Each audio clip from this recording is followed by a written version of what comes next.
And talking about pamilya, eto na. Tungkol sa pamilya po ito. Kadalasan naman tungkol sa pamilya, no? Isang nanay ang inirereklamo ang kanyang kinakasama. O ayun, hindi na naman sila kasal. Pinalayas daw siya sa kanilang bahay matapos niyang tulungan ang kanyang bunsong anak. Okay? So, ang tanong talaga dito sa maraming mga pamilyang Pilipino, hanggang saan nga ba dapat nagbibigay suporta ang mga magulang sa kanilang mga anak? Kasi may kilala ako, 40 years old na, nandun pa rin sa nanay niya. May ganon, ano? Pero ito, parang 20 plus, pero may problema dahil nandun pa rin sa bahay ng kanyang nanay. Paano kung ang anak ay anak ng kinakasama mo sa iba? Pero ikaw yung tumutulong. Issue ba talaga ang kumukulong dugo sa hindi naman kadugo? Hindi napigilan ni Vicky ang maiyak habang kinikwento ang pagpapalayas ng live-in partner niya tuwing sila ay nag-aaway. Naku po, lagi pong nag-aaway po sila, Ate Vicky at Kuya Edgar. Hindi na po kayo magtataka kasi nasa labas na po si Ate Vicky. Dala-dala na po ang gamit niya kasi po pinalayas po siya ni Kuya Edgar. Nararamdaman ko yung nararamdaman ni Tito Edgar. Kasi yung mga anak ni Tita Vicky, wala man lang pakialam sa nanay nila. May mag-alsabalutan kaya sa kanilang harapan o home sweet home pa rin ang uuwian.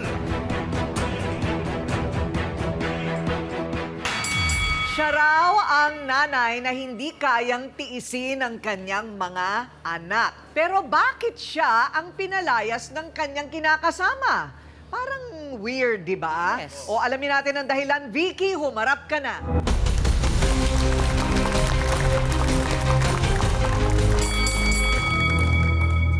Okay, teka muna. Ano ang problema, Vicky? Sino ba ang may-ari ng bahay? Sa kinakasama ko po.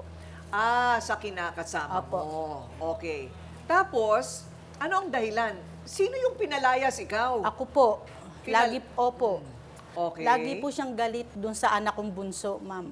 Lahat kayo magkakasama? Hindi naman po kami totally na magkakasama sa bahay niya. Maliit lang po ang bahay niya, ma'am. Kaya hindi po pwede talagang doon nakatira. Okay. O bakit Opo. ka naman naiiyak na? Sa sama po ng loob, ma'am.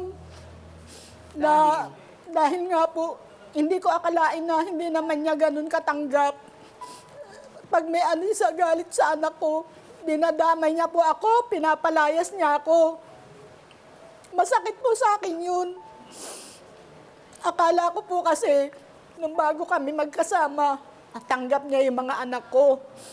Yung anak kong bunso po, siguro kaya siya ganun ang galit niya, nag-asawa po ng maaga.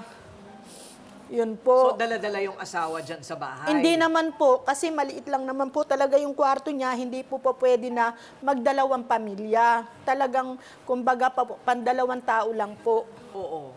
Pang 2 tao lang yung bahay? Yung kwarto po niya. Kwarto lang talaga? Kwarto lang po talaga, ma'am. Sus Mariosep. Maliit lang po So, talaga. 3 kayo doon? Ano po, 2 lang po. Nung wala pa pong asawa yung anak kong bunso, kasama namin, 3 kami. Nung Oh. mag-asawa po, bumukod so na. bakit, teka muna, so bakit ka pa rin pinalayas? Wala na pala doon yung anak mo. Pagka pumupunta po, pumapasyal, nakasama yung apo ko. Tapos pagka totally po na kung minsan po walang pagkain, siyempre bilang nanay po, tinutulungan ko naman na aabutan ko. Ngayon po, doon po siya nagagalit. Ayun. Opo. Bakit wala ba siyang trabahong sarili? Yung anak Yung ko asawa po. mo? Ano po, driver po siya dati. Sa ngayon po, nahinto po siya talaga ng pagdadrive. Bakit? Idagawa po nung sa license niya. Yung meron pong huli. Tapos, yung pong may penalty po. Kaya hindi po siya nakabiyahe ng almost mga 7 months naman. Ay, ang hirap naman nun. Opo. Ikaw nagtatrabaho. Ano po, namasukan po akong kasambahay. Magkano ang kita mo? Ano po ma'am, 7K. Kaya po, hindi lang po ako umaabot na talaga ng 1 month. Minsan po may nakapasukan ako, 2 weeks lang po ako. So ngayon, nagagalit yung kinakasama mo dahil dun sa anak mo na nabibigyan mo pa ng kaunting suporta. Opo, pangkain.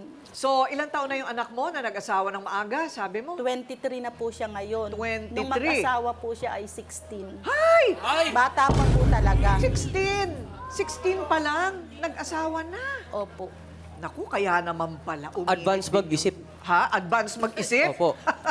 Yung kinakasama niya, may trabaho ba? Ano po, nakaka-extra lang po. Ayun ang problema talaga sa maraming mga pamilyang Pilipino. Lahat underemployed. Ibig sabihin, yung ano lang, lulubog lilitaw ang trabaho, no? Opo.